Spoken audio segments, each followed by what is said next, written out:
Much Atlas.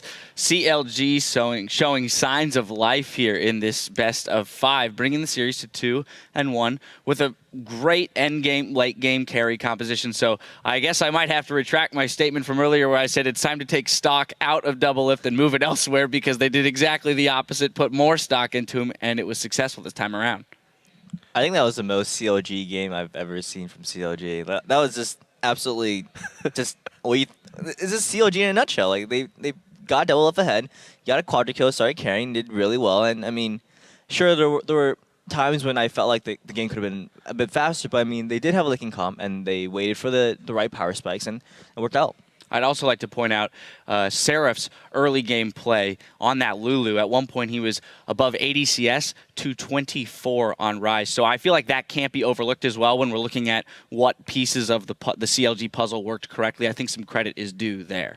Right. I think Seraph maybe hasn't had many good games in the LCS to split, but especially in the last 2 games, he's shown up quite well. Like, or really, really good actually. I think the last game he was 60 CS, or this game was 60 CS ahead, and the game before that he was like 50 CS ahead, and he was getting solo kills. Like he's been doing really, really well in the series, and he's the reason why the goal differential is even when CLG keeps losing dragons, because he has such a massive lead on his lane.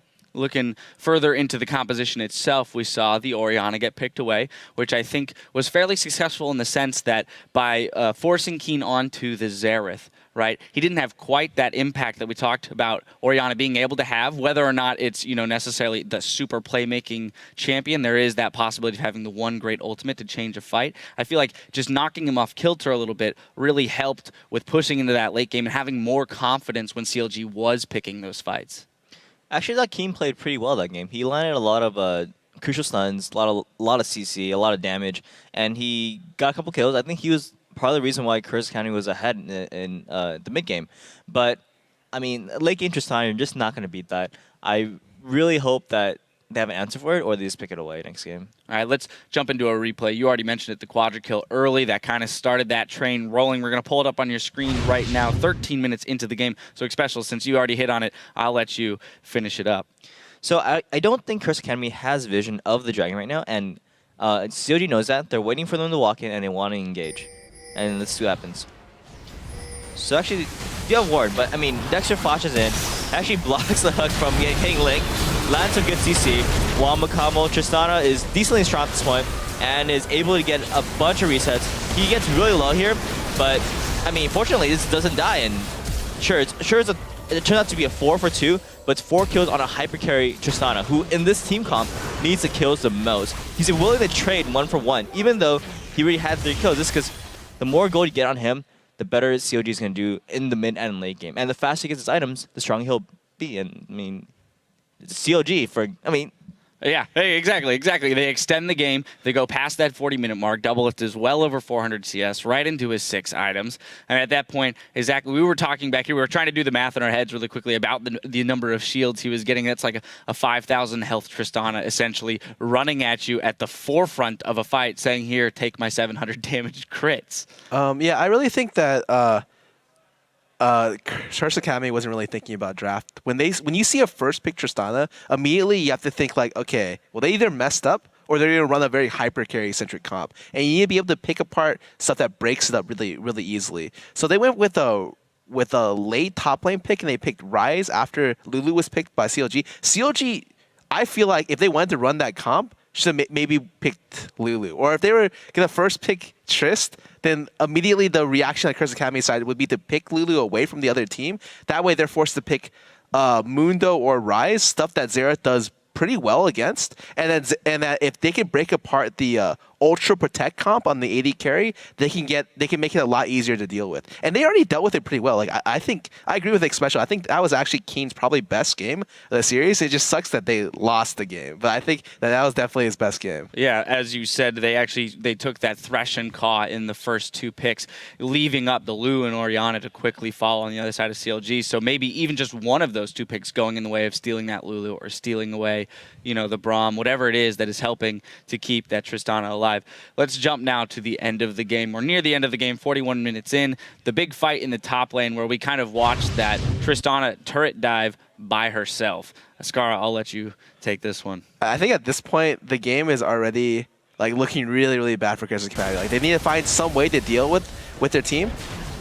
And I think at this moment, Triss has enough shields and 6 items just to be able to walk in this team. And the worst thing is they also have Braum, meaning that none of their damage could actually go through Braum except for Xerath. And Xerath can't do 4,000 damage. So Triss gets the ultimate protect comp that she's always dreamed of, and she pretty much 1v5s. Well, essentially 1v5s with the whole team around her. Yeah, exactly. We get to that point where you're pretty much going to get run over by a Tristana. So now let's look forward, because CLG definitely looking like they're in form again. That, like you said, Xpecial, that is the most CLG way that CLG could have played that game. So moving into picks and bans of the next game, it has to be said that actually Curse Academy is going to be losing a ban for talking during one of the pauses during that game. So as both a coach and a player, first talk to me about what that can do to a team when you do lose one of your bans, especially, you know, in a series, right? When you've just lost a game, and then what they might do to remedy that or work around blue side? Curse Academy will be moving to blue side, correct? The ban actually isn't as important on blue side. When you're purple side, on this patch, there's a lot more OPs that you kind of want to ban out. But on blue side, it's gonna influence their bans, and it's going to be interesting to see if Tristana actually gets through this time and if they'll actually first pick it. Yeah, blue side is not as important, but... Yeah, I think that definitely that... one thing to note is that Curse Academy's war control in most of these games has been inferior to CLG's. And a lot of times the way you break apart games and accelerate games and finish them early is that you establish areas of vision and then create picks or play the map very, very well around those areas of vision. And... or else the game extends and extends and extends and goes really, really late. So if Curse Academy can't get this vision control better, then they're going to have games that can potentially go really, really late. Like this kind of Triss comp that CLG runs may just be the single comp, the only comp that they need to win the series.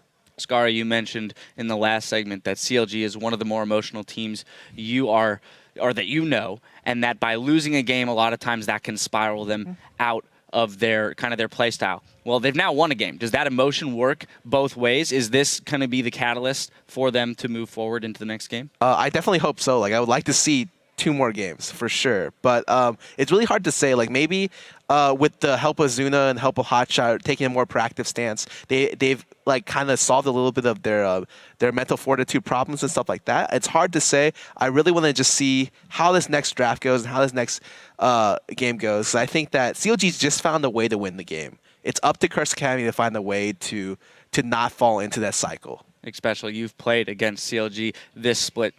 And so I want to get your take on whether or not you think that they're going to come out with the win in the next 2 games. Ooh, that's a tough question, man. I know, it's a tall order, I realize that. I would say it's going to be up to the draft. I think CLG, they're playing their late game really well. If they get their Kog'Maw or a Tristana in there, I think they can definitely do something. But at the same time, Curse Academy, they are winning mid-game teamfights a lot of the time, and they get the champions that they can win those teamfights with. I think they can take the series. All right, CLG, they got to put all of their cookies in the late game cookie jar. And we'll see, has CounterLogic Gaming managed to stop their slide in this series? We'll find out in Game 4 when we come back.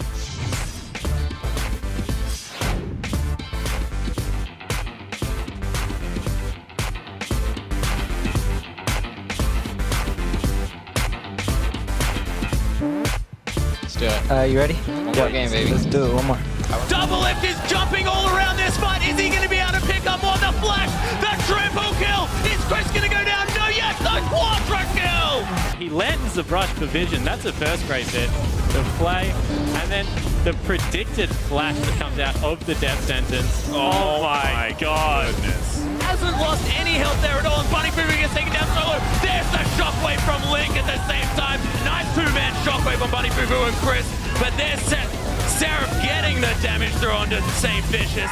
CLG come back in the 3rd game.